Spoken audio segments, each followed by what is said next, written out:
Where do you think you and Javonte complement each other the most? Is both runners, pass blockers, and receivers? Uh, I don't know. I think that it's less of a compliment, more of a we can both do it all. You know what I mean? I think that we both can do it all, and I think we've shown that multiple times, during the season. So, I think he's a great player, though. Like I love Javonte. We locked in like this. So, sorry, I didn't mean to cut you off there, but have you ever played with another guy who I guess could do it all the way you can do it all, and vice versa? And you know that if you come out for a few snaps, he's going to get the job done, and likewise with when you go in. now this really my first time, to be honest, and it's so cool because Javonte is a special player, and if he decides to leave, then he'll make a lot of money, and he's going to be very successful. And so it's bigger than football. Like it's just an honor to like be surrounded by guys like Vontae and Sam and De'Ami and Daz and Bo, Josh Ludu, So guys that are, NFL players, it's nice to be around. Ross, followed by Greg Hall. Yeah, I'm going to stay on Javonte. What do you think about how he ranks up nationally? When you see the other running backs, Michael, and you see yourself and you see Javonte, where do you think he is in terms of these national awards and how big he can make this season?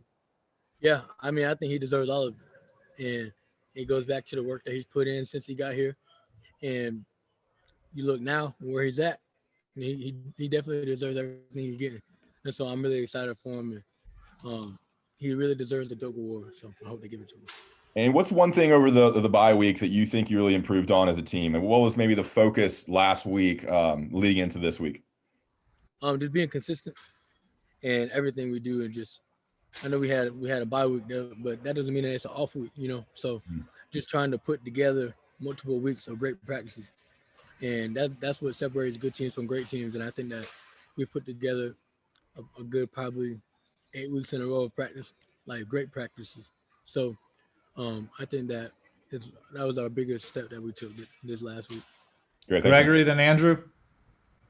Michael, moving forward with these last 3 games, last 2 ACC games, what do you guys need to do as an offense to close out the season the way you want to close out? Just be consistent in everything we do. You've seen that what we can do when we play together, and I think that it speaks volumes to the work that we put in. But also I think that even though we've gone down on the penalties since the beginning of the season, I think that a goal that we can have is to play again without any. So I think that even though we've been super explosive, we have ways to improve, and that's probably the biggest thing that we need to do is penalties. And then what have you seen out of Notre Dame on film and as you prepare to welcome them in Chapel Hill on Friday? Yeah, they're a really good team. I seen them play against Clemson, on TV, and the atmosphere is crazy. As far as film goes, I think they're a really good team. They don't have any weak links, and so it's just a matter of doing our job. So, Andrew, then Kiera. Michael, when you think back your 4 years at Carolina, how cool is it that your next to last home game you'll play at UNC is a game of this magnitude against that program on the stage you guys are going to be on Friday? Yeah, I think it's crazy because it comes full circle. Because when I got here, it wasn't that good. It was actually pretty bad, So just to go from the rock bottom to where we at, it's a good feeling. Last year, you guys had Clemson come in, and there was still a lot of uncertainty about where the team was, where the program was, just a few games in the Mac's second era. Where is the program now heading into a game like this, and how much further ahead are you guys than you were when you went into the Clemson game last year? Yeah, I think that we was moving along well, and we were just climbing the ladder. And so I think where we're at now, we're at the point where we have enough talent and good enough coaches and enough leadership to where we can be a sustainable blue blood program. You know what I mean? So that we can – it's not just like a one-time thing where you see programs all the time, they'll have a 11-1 season, and the next season they're not good. Where you take a team like Alabama, they're going to win 11 games every season.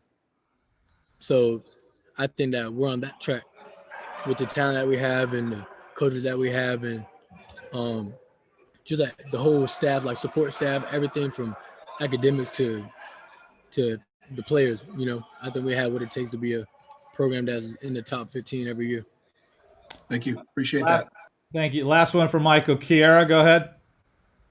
Hey, Michael. So as this year is coming to a close, how do you gauge yourself as a player? How have you grown? And also, is there anything left unchecked this year that you had to accomplish before this year is out? I think as a player, that's a good question. As a player, just since I've gotten here, I've seen myself grow a lot, just in terms of maturity and fine tuning things that I was already good at, and just evolving in other things. Because like in high school, there's just certain things I didn't have to do because I was just like I was talented. Where other people now are, you know, they're talented too. So it's all about technique, and so I think I've really gotten much better in that perspective and learning how to watch film better because you know it's different watching film on huddle. So, but I think at the end of my career, looking back, I don't know how many boxes I've just looked to check, but I just think that the ability to compete at this level with the guys that I've got to do it with is like the biggest takeaway for me. Cause like you ever look at like a picture from like a 2001 like Miami Hurricane team and they were just college kids, but you recognize every single one of them. And I think that's like the type of talent we have here right now. So I think that's so cool. And that's like the biggest thing for me that I can take away, that we have that type of talent in our locker room that you haven't even seen yet.